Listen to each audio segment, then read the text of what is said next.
और मालेगांव के फैसले पर सीएम देवेंद्र फडणवीस का भी बयान सामने आया है। महाराष्ट्र के मुख्यमंत्री का आतंकवाद भगवा ना कभी था ना कभी रहेगा। मालेगांव फैसले पर सीएम फडणवीस का यह बयान सामने आया है।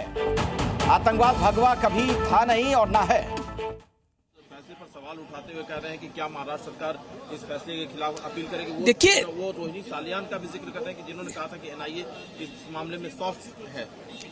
देखिए, न्यायालय अपना काम करता है, सरकार अपना काम करती है, इसलिए केवल इसलिए इस बात को कहना, लेकिन आज ये साबित कर दिया कि जितना भी कांग्रेस ने झूठ का नैरेटिव बनाने का प्रयास किया था, आज न्यायालय ने दोष मुक्त करके ये साबित कर दिया कि सब झूठ का पुलिंदा था। कल गृहमंत्री जी ने जो बात कही थी राज्यसभा में कि हिंदू कभी आतंकवादी हो ही नहीं सकता है, क्या आपको लगता है इस फैसले के बाद उनकी बात पर मुहर लग गई है? देखिए, इस फैसले के बाद भी मुहर लगती है और माननीय गृहमंत्री जी ने जो कहा है, वो गृहमंत्री जी ने इस बात का उल्लेख इसलिए कहा है कि कभी हिंदुत्व पर विश्वास रखने वाले लोग, हिंदुत्व के प्रेरणा से चलने वाले लोग, देश और समाज के लिए संवेदनशीलता के साथ काम करने वाले लोग होते हैं, वो कभी आतंकवादी नहीं हो सकते। तो जरूर ये बात साबित होती है।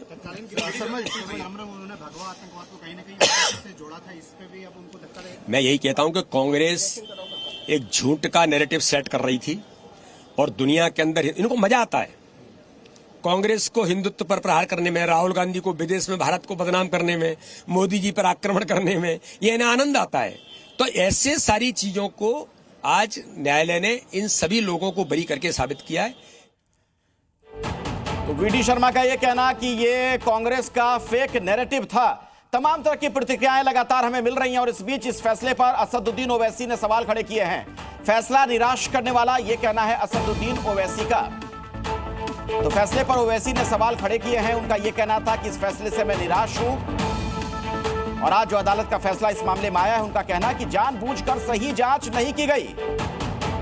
किसने 6 लोगों को मारा, यह सवाल पूछ रहे हैं ओवैसी और साथ में कह रहे हैं कि जानबूझकर नहीं पकड़ा गया लोगों को।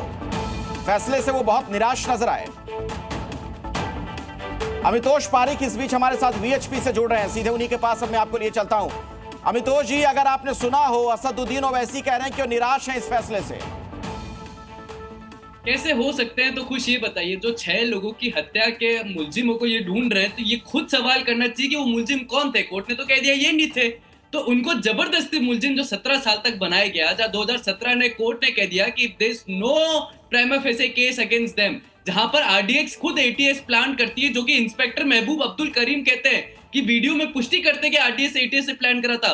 कुल मिला के सेफरन टेरर को किस तरह से भगवा को आतंकवाद से जोड़ सकते हैं और इस्लाम को आतंकवाद का मजहब नहीं बताए, इस पे पूरी कांग्रेस टिकी रही। लेकिन 17 साल बाद न्याय की जीत हुई, ठीक उसी तरह जैसे 500 वर्ष बाद राम मंदिर की जीत हुई थी, अयोध्या की जीत हुई थी और बाबरी ढांचा गिरा था। आज ठीक वैसे ही भगवा फिर से ऊपर उठ के है। आज फिर सूर्य के प्रकरण जैसा भगवा पहना है और आज मुझे गर्वान्वित महसूस हो रहा है कि इस न्यायालय के आदेश के बाद हम जो भगवा पहनते हैं, हमें आतंकवादी नहीं समझा जाएगा, हमें देश का गद्दार नहीं समझा जाएगा और हमें वही समझा जाएगा कि जो देशभक्त है, मातृभक्ति की शक्ति की बात करते हैं, हम वही लोग हैं जैसे साध्वी प्रज्ञा ठाकुर है, हम वही है जैसे लेफ्टिनेंट कर्नल शेखर पुरोहित है, हम वही लोग हैं जब मालेगांव ब्लास्ट में गलत तरीके से निर्दोष लोगों को फंसाया गया था। कांग्रेस की आज झूठ, सनातन के प्रति नफरत और भगवा आतंकवाद की कॉइन टप दिग्विजय सिंह द्वारा आरवीएस मनी ने भी कहा था, सबके सामने आ गई। कांग्रेस का चेहरा फिर एक्सपोज हुआ है।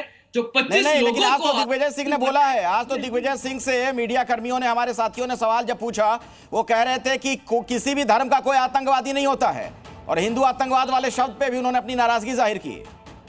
मैंने कहा ना, क्यों, जब आतंकवादी धर्म पूछ के मारता है तो वो भारतीय हिंदू नहीं होता, लेकिन जब हिंदू उस विषय में नहीं होता और आतंकवाद से उसको जोड़ दिया जाता है, तब कौन सा धर्म हो जाता है भाई? तब कौन लोग थे जो कहने वाले थे?